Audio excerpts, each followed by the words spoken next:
And this day is dedicated to the thought, lest we forget.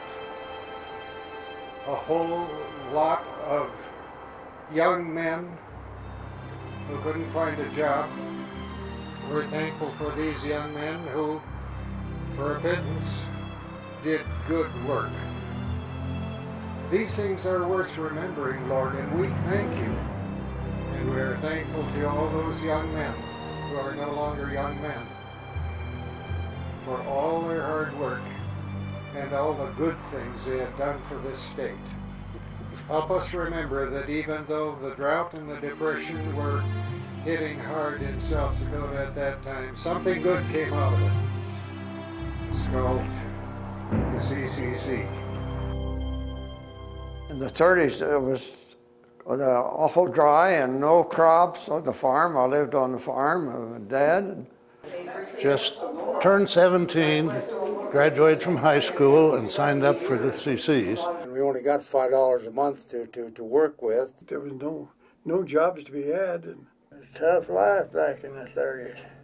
And if you can find any CCC, he's proud that he got to be part of it.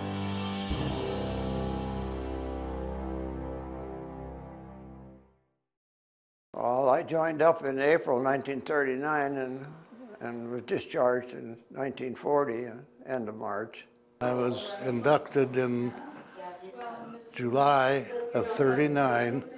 And I was in the CC camp in the fall of 38 and the spring of 39. I signed up for the CC, that was in 1934. There was no crops, and so there was no work. Jay, I was on a farm back then. I hated farm work. So I decided I was going to get off the farm. Didn't have nothing to do. And here I'm about 16, 17 years old, and so CC program was already on. And so I made an application as a locally experienced man at 16, so if you could imagine that. And I was accepted, and first camp was at Camp Mystic up on the Mystic Road.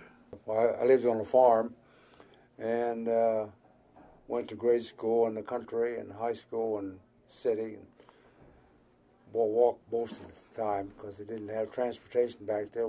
One year I rode a horse to high school. But anyway, then after high school graduation, I worked during the summer as through the harvest. And then I went in January, enlisted in 1940, enlisted in the CCC and was sent to Basin and Worland, Wyoming.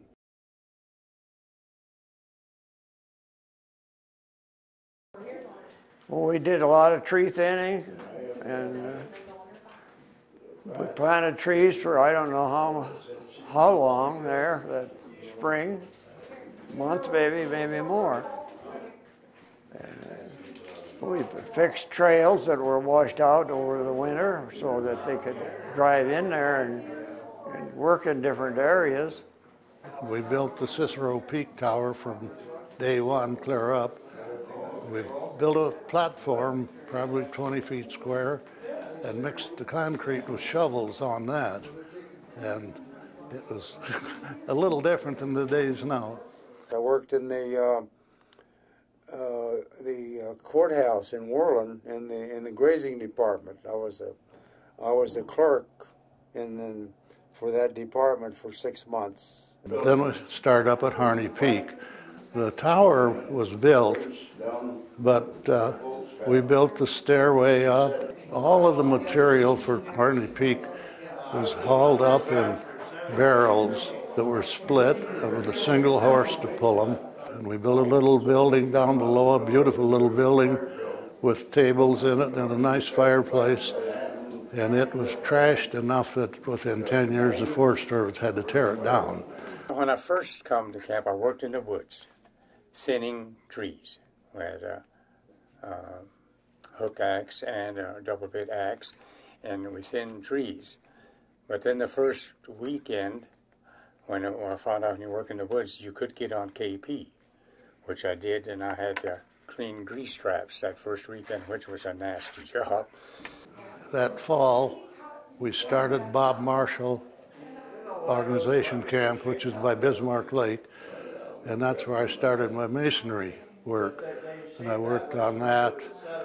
Then during the winter, we had, well, there was always thinning and pruning and that type of thing to do. My mother was a good cook, so I knew how to cook a little bit, so I applied to be a cook. So I was a cook. They put me out in the site camp up in Harney Peak, not Harney Peak, but Harney Ranger Station. And I was out there, and then I was transferred back into Rochford Camp, and I finally got to be the baker there. Well, we had to get up real early and work away late at night, washing dishes, cleaning, mopping floors. And floors had to be mopped after every meal. It was a big job.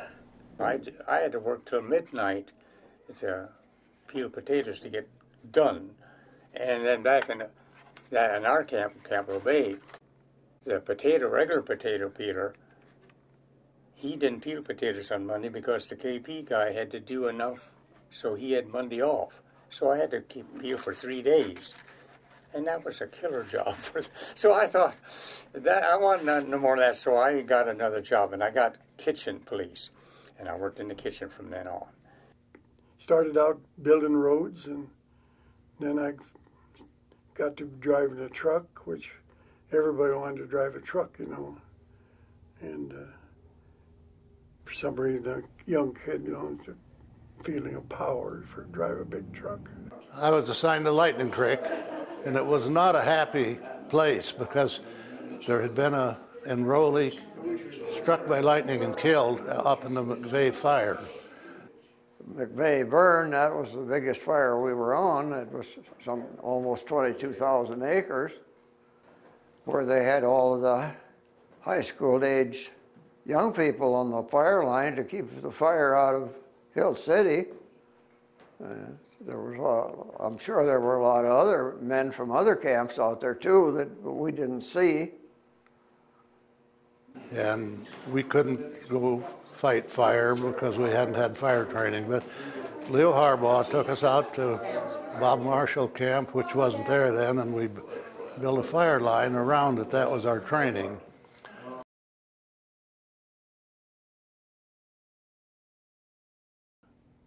I went to 1 year high school. I went through the 8th grade, and that was the end of my education. On the whole, there were many enrollees who were illiterate at the time, and there was many schools set up for them to work, learn a language and learn English in reading and writing and arithmetic during that time on their off hours.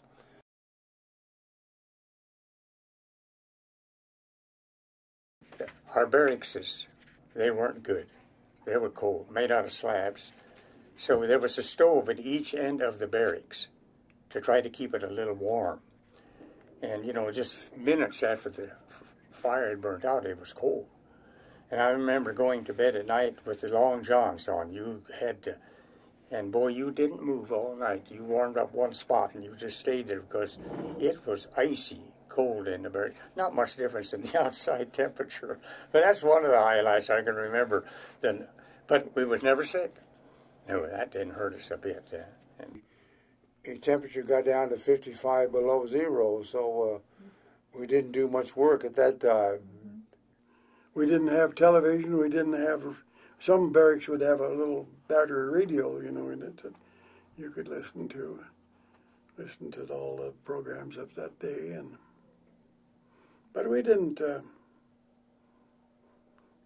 have too much. Sat around the wood stove and a lot of sometimes play poker. You know, we had poker game going and stuff like that. I didn't like the lunches too much. Was going out on the job, bologna sandwich and a lot of mayonnaise on them. I don't like mayonnaise yet today. They put so much on our sandwiches. I know what they were like because I ate some of them that the guys made before when I was in the field, and they weren't good. Because we had, I remember laying out all the slices of bread, and then we had a pail with melted butter on the stove and with a 4-inch paintbrush, and that's the way we put our butter on it. And it was uneven, Some had too much, some didn't have enough. And then the sandwiches were frozen butter, and peanut butter and jelly on top of that frozen butter. And it wasn't well done, but it kept the ones out in the woods alive.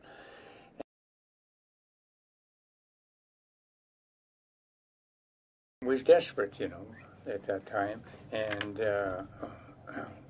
it was a chance to get out and make a few dollars, and I come in. It wasn't much. We got $30 a month. The 3.5 million men that were in the Corps during that period of time, that was a lot of money sent home to families around all the United States, and even Alaska and Hawaii and Puerto Rico and Guam at that time. So we had camps in all those places. $8 was what we received, and the rest was sent home to our folks because they didn't have no money either, no crops or anything. So that was the reason for it. And we got to keep $5 we kept back, but we had to give 25 cents to the government for our laundry, so we only had $4.75 to spend. There were eight of us children, and the family was happy to get my $25 a month for their subsistence, and also helped out with the in the community. Of course, they go to town and spend a lot of that money, so it helped the community in addition to the family. The CCs paid $30 a month, and of course I get to keep $5, and my folks got the 25 to live on, I guess.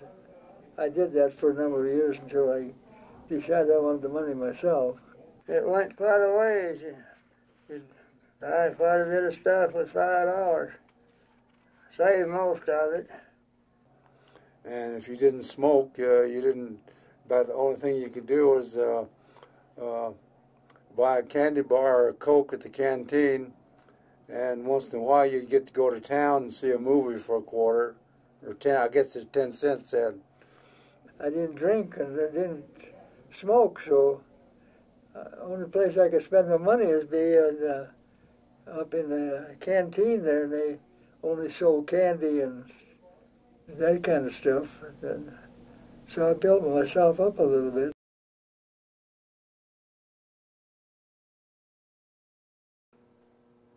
Went back to the farm. My dad rented more ground, so I thought that he could use more help at home. And then after that, I went to a sheet metal school in Wichita.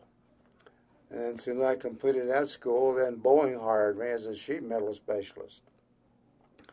And I worked there a couple of years making airplanes, B-17s. And I bought a grocery store before I got out of the seas. And I think I had a grocery store for 35 years. I've followed this trade, the masonry trade, for practically the rest of my life. And the CC training that I had as leadership in there, as well as the masonry, I used that for many, many years. And always had a crew working for me. And we built the cathedral and probably 20 schools in Rapid City. And now my wife and I are retired at West Hills Village and very happy there. And I think that's about the end of it.